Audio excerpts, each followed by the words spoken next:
again for coming. I'm Rachel Meltzer. I am going to be talking today about gentle skincare practices for body-focused repetitive behaviors. I've got my two wonderful clinical fellows doing most of the talking today. They're my outgoing clinical fellows, CJ and Laura, both derm applicants, Laura applying for dermatology currently.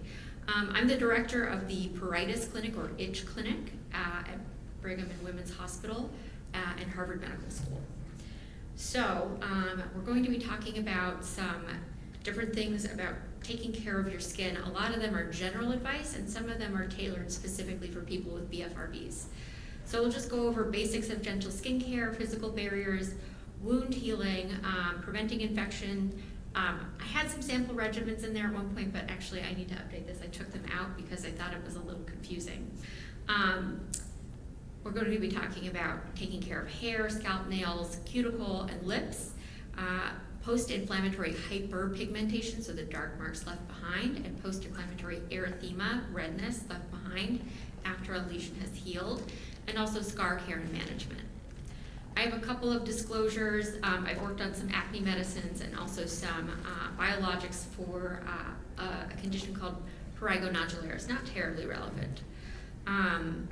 Okay, I'm going to hand things over to CJ. Oh no, to Laura. Laura's taking over from here, and then I'll be back towards the very end. Perfect. Hi, everybody. I'm really excited to be here today to talk a little bit more about the largest organ in the body, which is the skin. The skin has important immune, sensory, thermoregulatory, and metabolic functions. It can also act as a protective barrier, blocking germs, allergens, and irritants. Furthermore, the natural oils on the top of the layer of our skin help maintain a waterproof barrier. Now, it's important to know that since skin is a living tissue, it needs gentle and regular cleaning to stay healthy. So we should avoid hot showers and over-scrubbing, as these can remove much of the natural oils and protective layer of the skin, which can disrupt the barrier and lead to inflammation, allergies, and infections. Moisturizers can help replace those natural oils and restore the skin's barrier function. And we will be talking a little bit more about these in detail later on. So how can we take care of the skin? Let's start with our first step, which is cleansing the skin.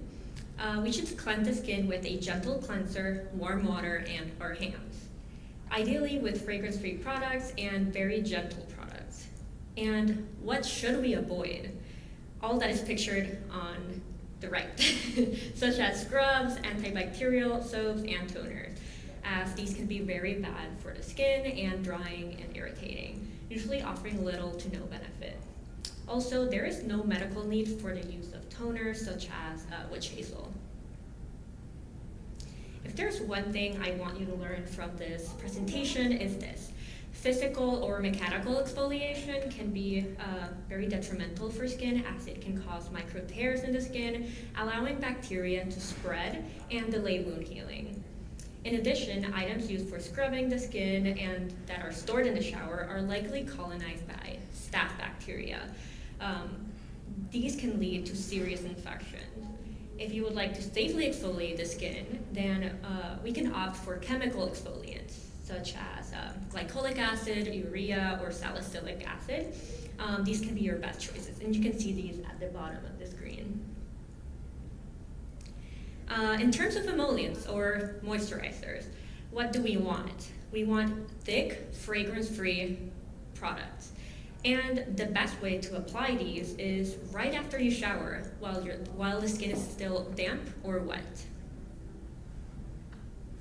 Physical barriers can be very useful to prevent picking or scratching. These include over-the-counter products such as compression socks, ace wraps, and our personal favorite, which are hydrocolloid patches or acne patches, and we will discuss these in detail later on. And I will leave you with CJ to discuss a little bit more about wound basics.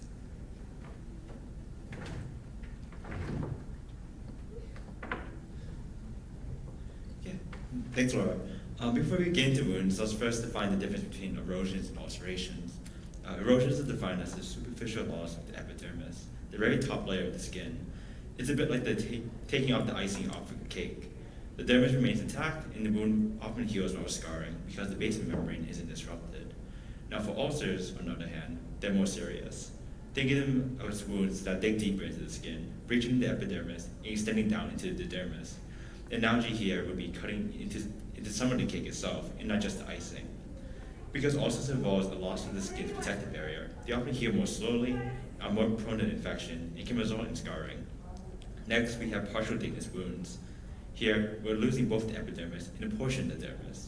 It's deeper than erosion, but not quite an ulcer. We often see this in burns or abrasions. It's important to monitor these closely to ensure proper healing. Finally, the full thickness wounds. This is the things that get really deep. Both the epidermis and dermis are gone, and the wound may extend into the subcutaneous fat. These wounds are more serious and are more often need more aggressive interventions, including surgical repair, to minimize complications like infection or poor wound healing. Now that we got the basics down, let's take a trip down memory lane. Growing up, you might have heard the old adage that wounds need to air out to heal properly. However, this old advice is nothing but a myth. In fact, keeping a wound moist is key to promoting healing. Why is moisture so important? For starters, a moist environment accelerates the re-epithelialization process, which is the body's way of creating new skin cells to cover the wound. Hydration enables skin cells to migrate and proliferate more effectively, leading to a faster healing rate. Additionally, maintaining moisture significantly reduces scar depth and improves cosmetic outcome. Nobody wants an unsightly scar. By keeping the wound moist, we can help ensure a more aesthetically pleasing result. So how do we create this optimal moist environment? Ointments are a fantastic first-line defense. For nearly all tissue injuries, especially those related to BFRBs, I recommend starting with a plain Vaseline jelly. It's affordable, readily available, and highly effective at keeping wounds hydrated. Another exceptional option are hydrocolloids in the form of the Duoderm and pimple patches. First, let's start with Duoderm. Duoderm features gentle adhesive dressings with an outer foam layer made of polyurethane and an inner layer designed for skin contact, composed of pectin, gelatin, and sodium carboxymethylcellulose. What makes these dressings so effective is their ability to create an optimal healing environment for most erosion and superficial ulcerations. Initially, they are impermeable to water, but as they absorb moisture, they gradually become more permeable, transforming into a gel that maintains a moist environment for the wound. In addition to promoting healing, these hydrocolloid dressings provide a physical barrier that can remain in place for several days. They also help lower the wound's pH, which inhibits bacterial growth, an essential factor in preventing infections. It's important to advise patients not to remove these dressings too frequently. Typically, they should start to lift on their own after about 3 to 7 days of wear. However, it's worth noting that while Duoderm offers numerous benefits, the cost can become a concern for some patients with multiple healing lesions, particularly those with 20 or more. In such cases, a simple and cost-effective alternative like plain Vaseline jelly can be used. Moving on, we have hydrocolloid pimple patches. They are small and thin, making them an excellent choice for managing acne. They're designed to be discreet, so you can confidently wear them under your sunscreen or makeup, ensuring your skin looks its best while healing underneath. One of the standout benefits of these patches is their ability to help prevent the urge to pick at the intact acne lesions. We all know that picking can lead to scarring, so these patches serve as a gentle reminder to leave those pesky pimples alone when they're healing. And the best part, they're easy to use. Simply apply the patch, and it usually needs replacing every 1 to 2 days. This means you can have a seamless skincare routine that supports healing without any hassle. Now that we have finished discussing wound healing, let's talk about scar care and management. First and foremost, it's essential to recognize that scars are indeed permanent fixtures of our skin. However, there's a silver lining, particularly with acne scars, as some may improve with time. So while they may feel like a long-term companion, the journey doesn't have to be entirely negative. It takes 1 full year for a scar's final appearance to develop. Therefore, patience is key in our scar management journey. One of the most effective tools in our arsenal is the use of scar sheets. These fantastic aids not only help prevent new scars from becoming raised, but can also flatten existing raised scars. Think of them as your skin's supportive friend, providing the care and protection scars need during the healing process. And here's a game changer, daily massage. Using emollient like petroleum jelly or jojoba oil It can work wonders in softening raised or firm scars. And the best part, you don't need to splurge on pricey products like bio oil, emo oil, or Mederma to achieve great results. Sometimes the simplest solutions are the most effective. But let's not forget about infection prevention. Let's talk about a common misconception in skincare, the need for antibacterial soap. The truth is, most people don't actually need it. Regular soap and water do an excellent job at removing bacteria.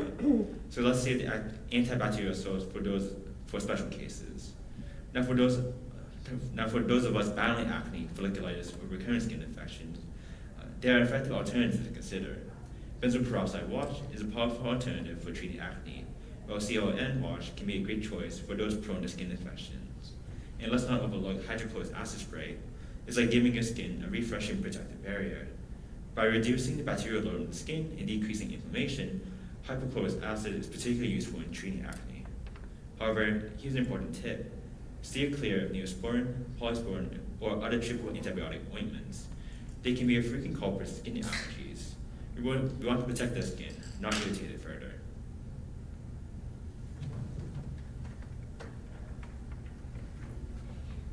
Yes, so now I want to talk to you about a great ingredient called hypochlorous acid, such as CJ mentioned. It comes in a spray form and helps to clean wounds and prevent infections. It soothes itchy, healing wounds and reduces the urge to scratch or pick. It is safe and non-irritating for sensitive or irritated skin. And a really good thing is that it can be stored in the refrigerator for extra itch relief. Intermittent itch, pain, tingling, burning, sapping, and pulling sensations are common in wound healing. These sensations can even trigger a spinal reflex to scratch, which is beyond conscious awareness. So here are some remedies you could try, such as cool compresses, menthol, you can find over the counter, such as Sarna Original. Tremoxine lotion you can also find over the counter in the form of CeraVe Itch or Sarna Sensitive. And as we talked, hypochlorous acid spray is sometimes really helpful as well. Lastly, these can also be stored in the refrigerator for extra itch relief. Many of Dr. Meltzer's patients with hair pulling disorder report feeling a film covering the scalp or the sensation of hair trapped under the scalp. Some hair and scalp care you could incorporate, particularly in this setting of hair pulling disorder and chronic itch, are shampoos such as the CLN shampoo, Free and Clear Dandruff, Nicerol, and for itch and pain and burning, there are also different remedies like cooling caps. Although they are often marketed for migraines, they work equally well. And serums such as Scalpicin and Dermaleve, which can help relieve itching on the scalp. In terms of hair growth, minoxidil is a good choice that you can find over the counter, making sure you find the one with 5% strength. And laser combs can be useful additions as they can help stimulate new hair growth. In terms of dietary supplements, there is mixed data in the literature, and would not recommend relying on these for treatment. And now I will leave you with CJ, who will be talking a bit more about nail and cuticle care.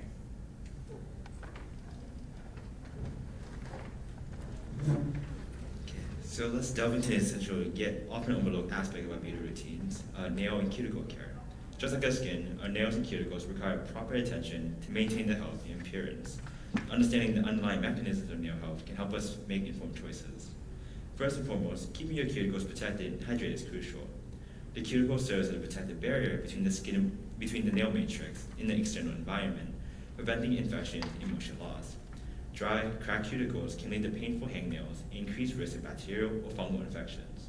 To keep them hydrated, consider using Vaseline, Neutrogena Norwegian formula, jojoba oil, or coconut oil. These emollients not only provide moisture, but also create an inclusive layer that locks in the hydration, promoting cuticle integrity. Now, what if you notice that the skin or cuticles are lifting? This can often be attributed to trauma, excessive moisture exposure, or even inflammatory conditions such as eczema or psoriasis. In these cases, gently trimming any free edges with clean cuticle scissors is advisable. Properly trimming helps prevent further tearing and reduces the risk of infection. And don't hesitate to ask for help if you're unsure. Sometimes a professional manicure is the best way to maintain nail health. It's also important to keep a nail file or clipper is handy for those pesky, rough, or jagged edges. These imperfections can lead to snagging or might further compromise the nail plate and increase the risk of trauma. Now let's address a common concern, peeling nails. Peeling often results from a combination of external and internal factors. Frequent exposure to water and harsh chemicals can weaken the nail plate, as the outermost layer, the nail matrix, absorbs moisture and swells. This can lead to splitting and peeling. To combat this, it's advisable to avoid wet work by wearing gloves during chores. This minimizes the nail's exposure to moisture and irritants, allowing for better structural integrity. And for those experiencing persistent issues, consider the active ingredient Citro-2. Research shows that it can effectively support nail health by addressing underlying conditions such as fungal infections or deficiencies in keratin, the protein that forms the primary structure of nails. Now, regarding manicures, it's best to avoid gel, dip, or acrylic application if you want to maintain the health of your natural nails. These methods often involve the use of harsh chemicals in UV light, which can lead to thinning of the nail plate and increase the likelihood of peeling and breakage. Finally, let's discuss supplements. Biotin is frequently recommended for strengthening nails, but the data is mixed. While biotin is a coenzyme that plays a crucial role in the metabolism of fatty acids and amino acids, both vital for nail health, excessive intake may lead to undesirable effects such as worsening acne in susceptible individuals. Therefore, it's essential to approach supplementation thoughtfully and consult with a healthcare professional if you're considering it. Next, we move on to lip care. Our lips, while small, play a significant role in both function and aesthetics. They deserve our attention. First, it's essential to understand that our lips have a unique structure that makes them more susceptible to dryness and irritation. The skin on our lips is thinner than the skin on the rest of our body and lacks oil glands, which means that they cannot produce the natural oils that helps maintain moisture. This structural difference makes our lips more prone to dehydration, especially in harsh environmental conditions such as dry air or cold weather. To combat this, using products like Vaseline or Dr. Dan's Quarter Balm is highly recommended for effective lip hydration and protection. Vaseline acts as an occlusive agent, forming a protective barrier on the lips. This barrier not only locks in moisture, but also prevents transepidermal water loss, essential for keeping those lips soft and supple. Dr. Dan's Quarter Balm, enriched with hydrating and soothing ingredients, offers additional benefits for sensitive lips, providing both relief and protection. However, it's crucial to be mindful of what we apply to our lips. Many people reach for products like Carmex or Aquaphor, thinking they provide relief. But here's what the pathophysiology comes into play. These products often contain ingredients that can cause irritation in sensitive individuals. For example, Carmex contains menthol or phenol, which, while offering a cooling sensation, can lead to inflammation and increase sensitivity over time. Similarly, Aquaphor and Vaseline lip care may contain fragrances and other additives that could irritate already sensitive lip tissue.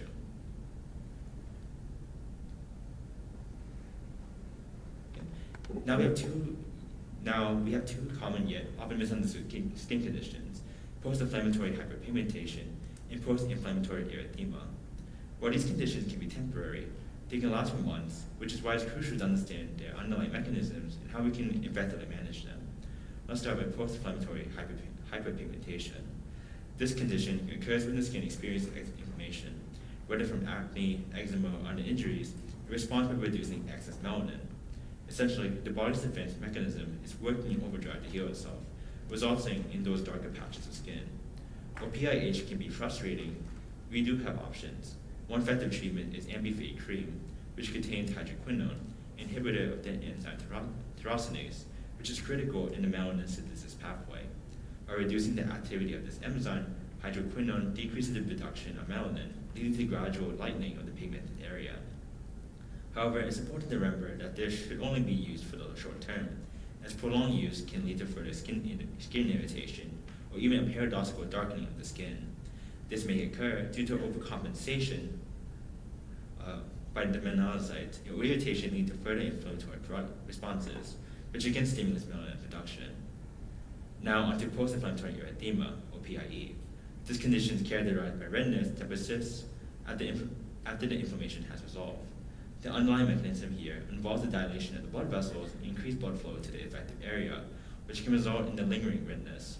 The good news is that PIE tends to improve gradually over time, but if you're looking for a faster solution, laser treatment can significantly speed up this improvement by targeting the dilated blood vessels and reducing redness. No matter what, sun protection is absolutely key in managing both PIH and PIE. UV exposure can exacerbate hyperpigmentation, leading to darker spots, and prolong the healing process for erythema. Therefore, applying a broad spectrum of sunscreen daily is crucial in preventing further discoloration and ensuring a moist, even skin tone. For those times when you want to camouflage those conditions, consider using makeup options like Dermablend.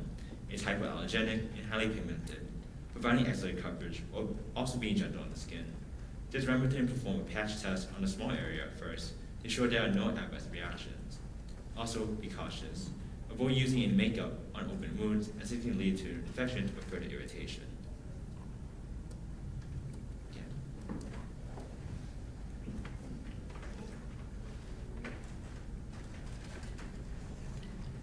Thank you so much to CJ and Laura for your excellent presentation. I'll just go over a few key takeaways here. Important points to walk home with are gentle is better. A lot of my patients enjoy the feeling of scrubbing the skin. It can be very satisfying. It's a very pleasurable experience. Unfortunately, it can be really rough on the skin, especially if you have healing areas. So gentle is better. Moisturizing is a really important part of wound healing and general skin health, and the moisturizer that you use can make a big difference. In dermatology, we really recommend avoiding anything with fragrance in it. As much as we like our lovely smelling lotions and things, they can be irritating. So if you're prone to sort of sensitive skin or skin allergies or being itchy, definitely we want to avoid that. Hydrocolloid dressings and pimple patches are some of my favorite tools for healing wounds of any cause, including wounds from dermatillomania, or even using it for like a hangnail, keeping it covered, helping it heal, and keeping the skin intact, and removing sort of the sensory impulse to pick. Managing itch and discomfort can be a really important process for some people. If itch or discomfort are odd sensations that are a normal part of healing, if that's a trigger for picking for you, managing the itch and discomfort with cooling products, hypochlorous acid spray, and then OTC creams that have menthol or pramoxine in it, make sure fragrance free. Those can be really helpful. And as far as scarring and hyperpigmentation, sun protection, scar sheets, and camouflage makeup as needed for temporary coverage if desired. And in closing, sort of avoiding unnecessary products. A lot of expensive products and supplements often underperform compared to simple options. Sometimes less is more. I also want to acknowledge my incoming research fellow, Kevin Fattel, who helped me out with these slides quite a lot, but could not be here today. All right, questions? Yeah. So I have a few like very stubborn blackheads that I feel like I've tried everything for, and I don't know if you have further insights of things I could try, is one question. And then my other question is about, you guys mentioned to peak for the scalp and stuff. I always was curious if like all this makeup and camouflage stuff on my scalp is helpful or hurtful for the scalp and the hair. It has no impact on hair or scalp health. The caveat being, say you develop an allergy to something in the product, say you start getting redness or irritation or more itch after using it, it might not be the right choice for you. There are alternatives. Topic is just what I was trained to use during my residency with our hair specialist at my institution. It's not going to harm your hair at all, and if you want to use it, go for it. It can definitely make people feel less self-conscious. And certainly, I mean, I've used it before when I'm feeling like this one spot in my hair just looks a little too thin. I don't know, it's like it can help you worry less about it, and sort of the less brain space it's taking up, probably the less likely your fingers are gonna find your way there later anyhow. That said, if it's a sensory trigger for you, it's just, you gotta like weigh the risks and benefits. As far as blackheads, there are a lot of misconceptions about blackheads. A lot of people, I have a lot of patients who are obsessed with blackheads on the nose. Most of that is not true blackheads, it's normal skin texture or potentially sebaceous filaments. A lot of my patients can get kind of, they want to make sure that their pores are completely clean pores don't need to be clean. It's a hard thing to accept, but changing the texture on the nose so that there are no little, sort of like the little indents that we see as pores, that's normal, healthy skin. There are things that can improve the texture, and these also work for true comedones, which are blackheads. Salicylic acid, which is a beta hydroxy acid, this is lipid soluble, meaning it can penetrate into that lipid and keratin plug and help dissolve it a little bit better. There are other products too, so tretinoin or over-the-counter retinoid products. A lot of them are marketed as anti-aging products. There's a Neutrogena one, I think, called Rapid Wrinkle Repair. There are a million out there. I think The Ordinary has several, the brand The Ordinary. These can help prevent the development of new blackheads and also just improve skin texture in general, but they can be irritating or drying. And if you are somebody who sensory, like feeling like itching or burning, triggers an impulse to pick for you, it's just something to be mindful of, picking a formulation that is soothing and well tolerated. Different over-the-counter gel has adapalene in it. Adapalene is a great over-the-counter retinoid. There's another one made by La Roche-Posay that also has a really nice, they're both adapalene and they both work pretty well. Yeah, Effaclar, yes. The Effaclar line by La Roche-Posay is pretty good. You can get salicylic acid as a toner, and for some people that can be useful, but I'm not a big toner person. I think most toners are there to sort of extract money from your wallet, and some of them are very effective at that. Once in a while there will be an active ingredient and one that I like. There is a glycolic acid toner that some of my colleagues recommend also by The Ordinary that can be a nice exfoliant. Pretty gentle, pretty well tolerated. Thank you. Yeah, thanks for the question. Yeah. Hi, I have a question about, I'm not sure if I'm pronouncing it right, but minoxidil. Yeah. One of the things I do is I pull out my facial hair and it makes me really dysphoric, but, can minoxidil be used for like facial hair growth, regrowth as well? You can use it on the face. Go ahead. Yeah, I'm also, I tend to have sensitive skin, so I was also concerned about that. And I've heard this before, but I haven't done any research into it. But I've heard that if people are on it for a long time and then they stop using it, that it can cause hair loss. Is that also true? All those things? Yes, so minoxidil, the trade name is Rogaine, but you don't have to buy the trade name. You can buy any version of it. So it can be, so I want to just do a quick note on the formulation of it. The liquid seems to be more irritating than the foam. So if you have sensitive skin and you want to try out some minoxidil, I would go for the foam over the liquid, and maybe in this instance start out with the lower concentration. Some of them are, they advertise for men or for women. It doesn't matter. Use the strength that you feel is appropriate. So if you have sensitive skin, maybe it's a lower concentration. But for hair loss on the scalp, I typically recommend the 5% and the foam over the liquid if you have sensitive skin. I'm sorry, I forgot the last part of the last question. About hair loss, concern about that. The minoxidil stopping the hair loss. Yeah. So, minoxidil, For causing hair loss. causing hair loss, right.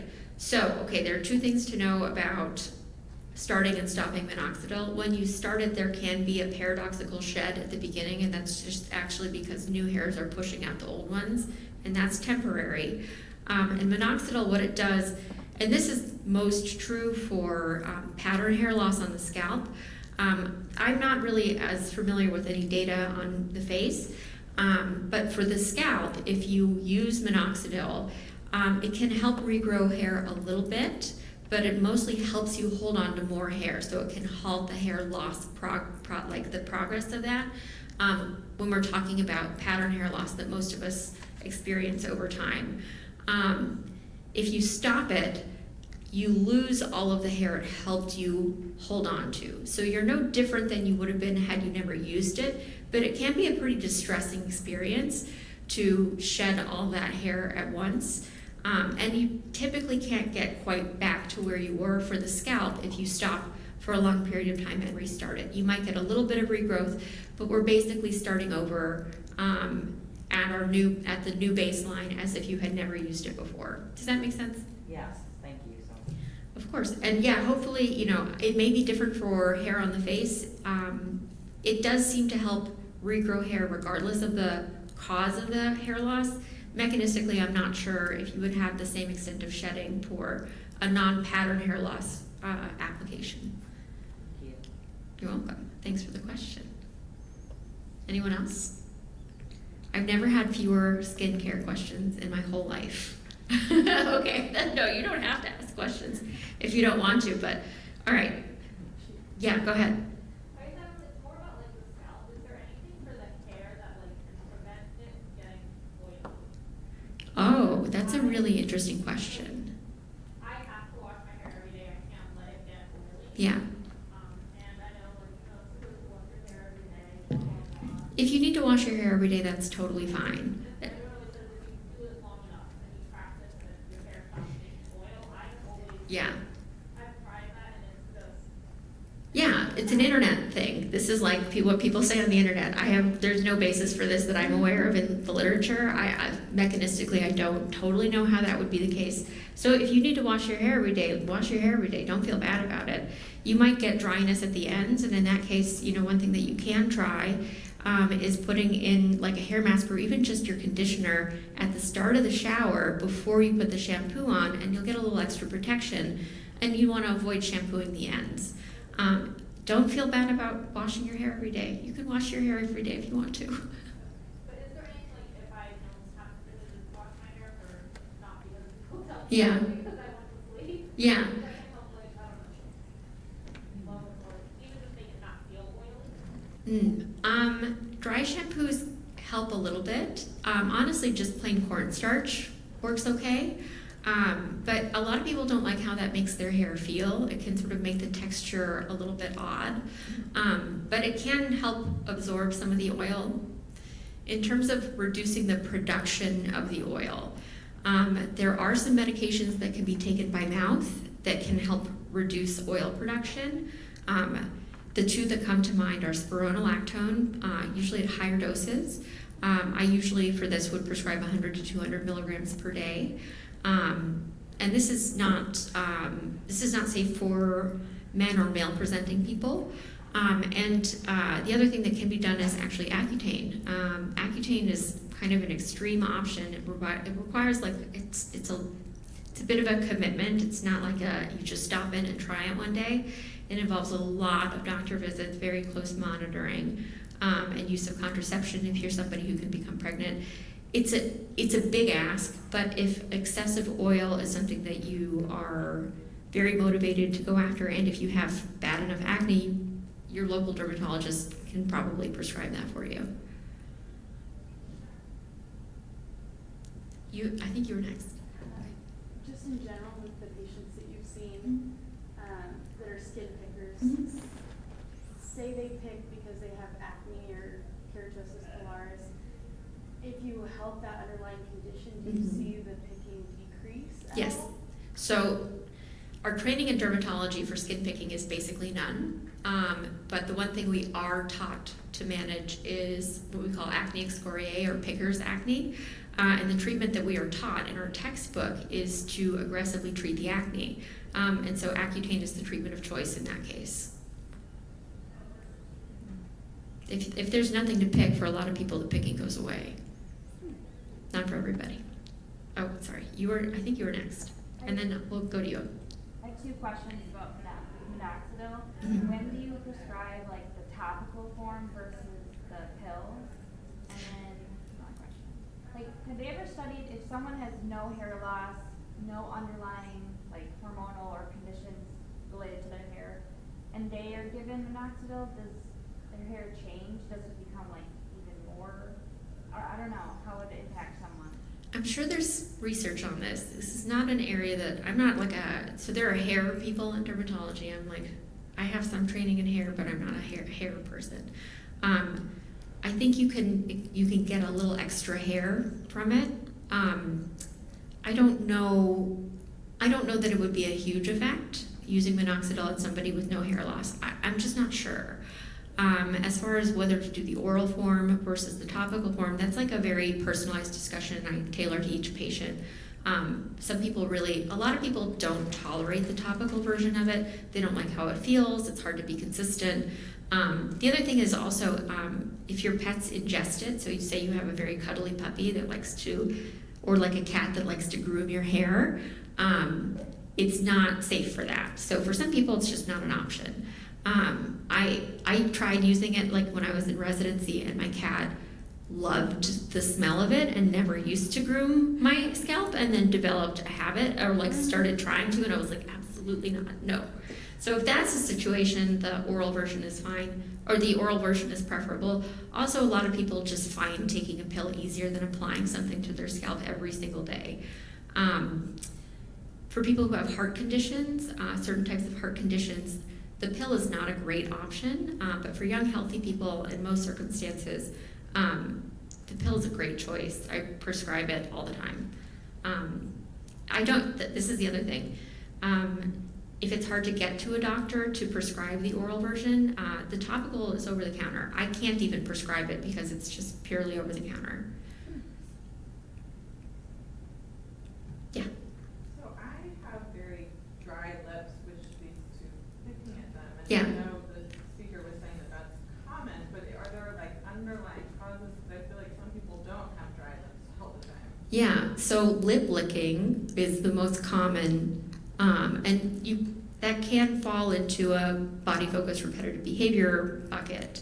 And then we get into a pattern because whenever there's something that feels irritated or raw or just not normal, our tongue will go to it, our fingers will go to it, and that perpetuates the cycle. It's really, really hard to break out of it, and without even knowing it. People don't even know how many times they lick their lips. I've done it 100 times since I've been up on the podium. So keeping the saliva off of the skin and the lips is really helpful. I carry Vaseline around with me everywhere. It's in my bag. I can grab it and show it to you. I buy it compulsively. It's in every room in my house. It's in every purse that I own. If I were to empty out my purse, I would probably find 3 different ones. It's just have it with you.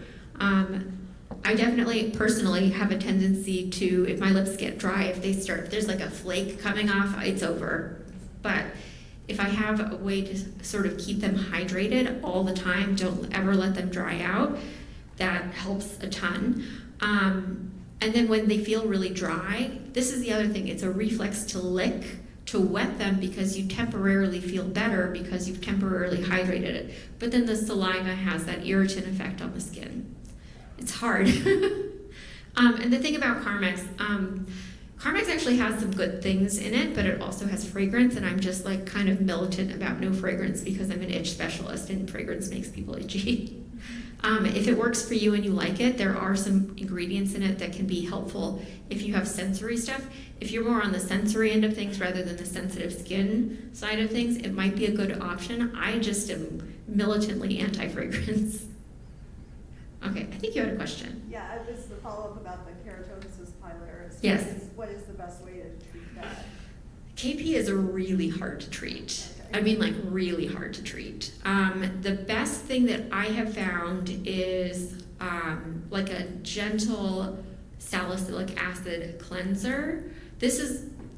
I had a slide on this originally that was like no exfoliation ever, and like the reality is there are some times where exfoliation is helpful, and KP is one of them where mechanical exfoliation in very like moderate amounts can be helpful.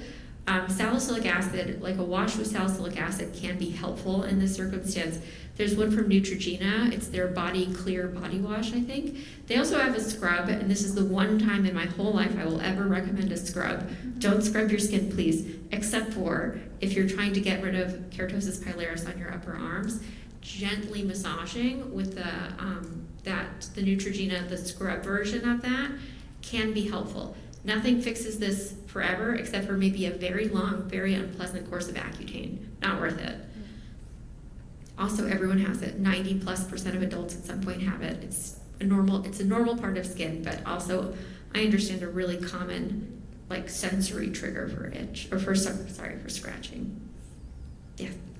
I'm curious about like ingrown hairs and irritation from ingrown hairs and how to deal with that. So ingrown hairs are tough. No one likes my answer. My answer is don't remove your hair or like trim it with like a device where you can sterilize the head of the trimmer. A close shave is sort of what can contribute to that. If you have them already, salicylic acid is again a really great choice. If you have true folliculitis, so like pus bumps from shaving, the benzoyl peroxide wash, those acne washes, can be helpful for the pus bumps. But if we're trying to minimize literally just a hair that grows into the skin, salicylic acid is a great choice.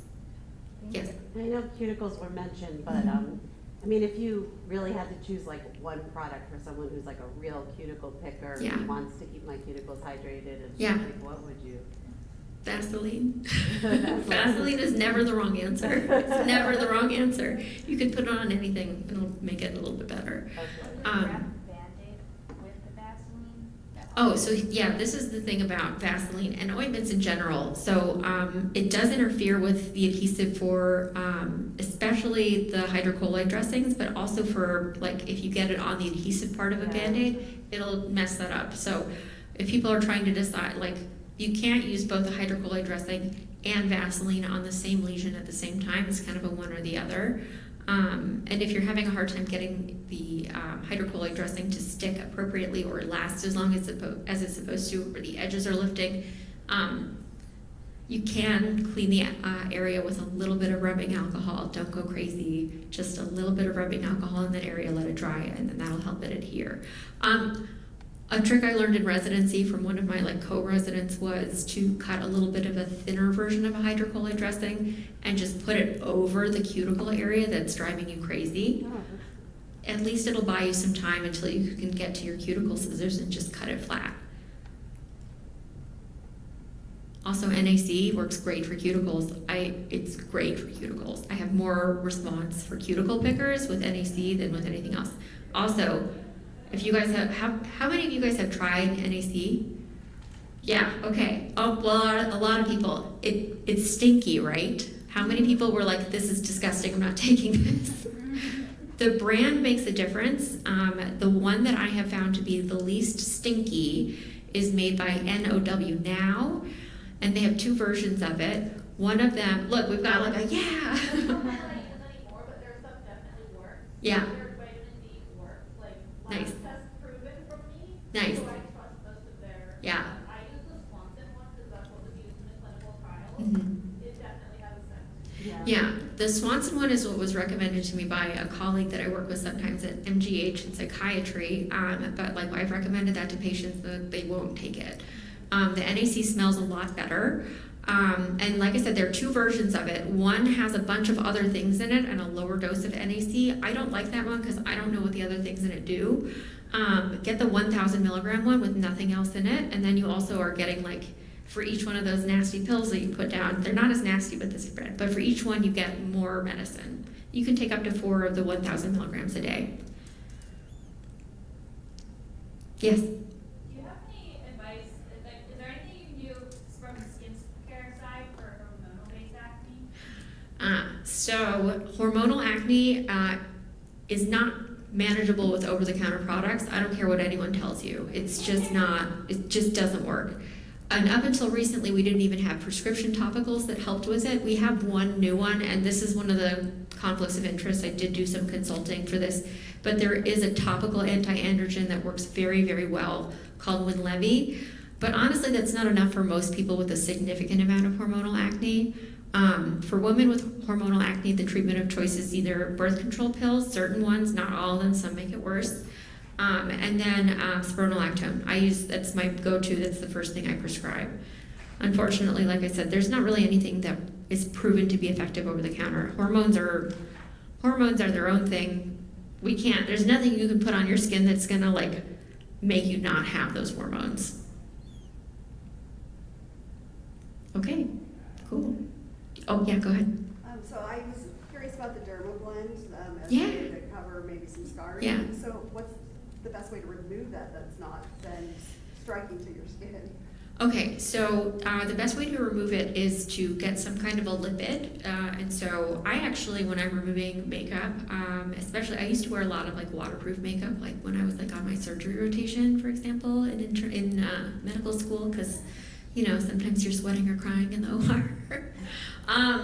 The thing to do to remove like basically all makeup is to use like a lipid-based something or other. I used my like regular moisturizer, gently massage it into the skin, get a cotton pad and very gently wipe it away. It works great. I was using CeraVe, I think Cetaphil, whatever.